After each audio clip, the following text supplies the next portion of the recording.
हाय दोस्तों, कैसे हैं आप। तो आज अपना एक सब्जेक्ट है कि स्टिकिंग, जो कंप्रेशन में स्टिकिंग आती है। स्टिकिंग यानी कि चिपकना। जो टैबलेट कंप्रेशन मशीन पे रनिंग में पंचेस को टैबलेट स्टिक करती है तो उसको पिकिंग कहते हैं।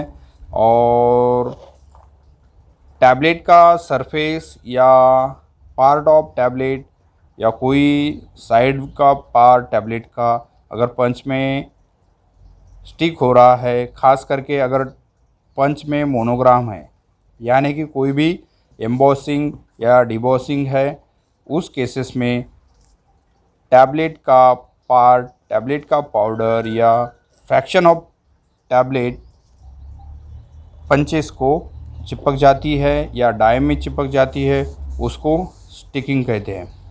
तो ये स्टिकिंग आती क्यों है?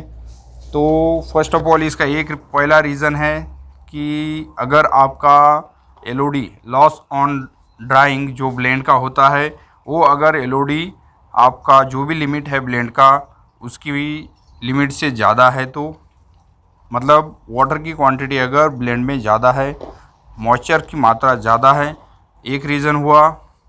दूसरा है कि आपका जो पंच जो टूलिंग यूज़ कर रहे हो उसमें कोई वियर एंड टियर हुआ हो, जैसे कि पंचेस का सरफेस रफ़ है, स्क्रैचेस है, उस केसेस में आ सकती है। तीसरी केस है कि जो एरिया है जहाँ कंप्रेशन आप कर रहे हो उस एरिया में आरएच मतलब कि रिलेटिव ह्यूमिडिटी ज़्यादा है, उस केसेस में भी आपको स्टिकिंग प्रॉब्लम आ सकती है।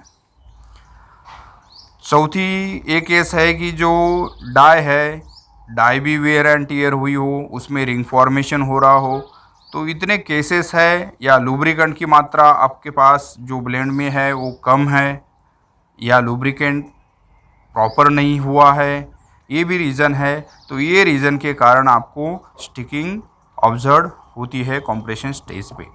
तो उसको ओवरकम करने के लिए, उसको सॉल्व करने के लिए हमको ये 3-4 जो पॉइंट मैंने बताए हैं, उन्हीं पॉइंट के ऊपर हमको काम करना है। तो पहला रीज़न बताया मैंने कि आपको जो एलओडी है आपका, उसको अगर आपका एलओडी ज़्यादा है तो उसको आपको कम करना पड़ेगा। तो कम बाद में तो नहीं कर सकते आप, तो पहले ही आपको बैच बनाते समय, बैच का एंड पॉइंट है एलओडी और केडब्ल्यू वैल्यू ग्रेनुलेशन में। तो केडब्ल्यू वैल्यू और एलओडी आपको प्रॉपर चेक करनी है और वो एलओडी विद इन लिमिट में रखनी है। लुब्रिकेशन प्रॉपर करना पड़ेगा, ठीक है। लुब्रिकेंट की क्वांटिटी प्रॉपर डाल के लुब्रिकेशन प्रॉपर करके हमको इंश्योर करना पड़ेगा कि at the end of the lubrication आप एलओडी भी चेक कर सकते हो और उसको विद इन लिमिट में ला सकते हो, ठीक है। ड्राइंग प्रॉपर होनी चाहिए। जिन केसेस में, जिन प्रोडक्ट में आपको स्टिकिंग का प्रॉब्लम आता है, उस केसेस में आपको प्रोडक्ट की ड्राइंग प्रॉपर केयर करनी पड़ेगी। थर्ड है पंचेस जो आप यूज़ कर रहे हो वो वियर टियर ना हो, ख़राब ना हो, उनका सरफेस अच्छा हो, उनमें जो पंच का सरफेस फिनिशिंग है वो प्रॉपर हो, या अच्छे न्यू पंचेस हो। दूसरा, पॉलिशिंग कर सकते हो पंचेस का, पंच पॉलिशिंग होती है तो पॉलिशिंग करके आपको वो प्रॉब्लम कम कर सकते हो।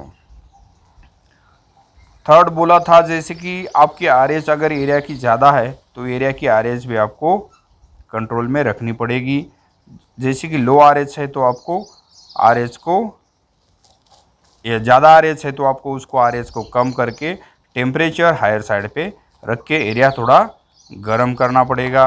और मशीन के आरपीएम, पंच दोनों भी, अगर आपको अपर में आ रही है प्रॉब्लम तो अपर पंच, या लोअर पंच में आ रही है तो लोअर पंच क्लीन करके उनकी पॉलिशिंग करके आपको आरपीएम मशीन का कम करके इस प्रॉब्लम को रिजॉल्व किया जा सकता है।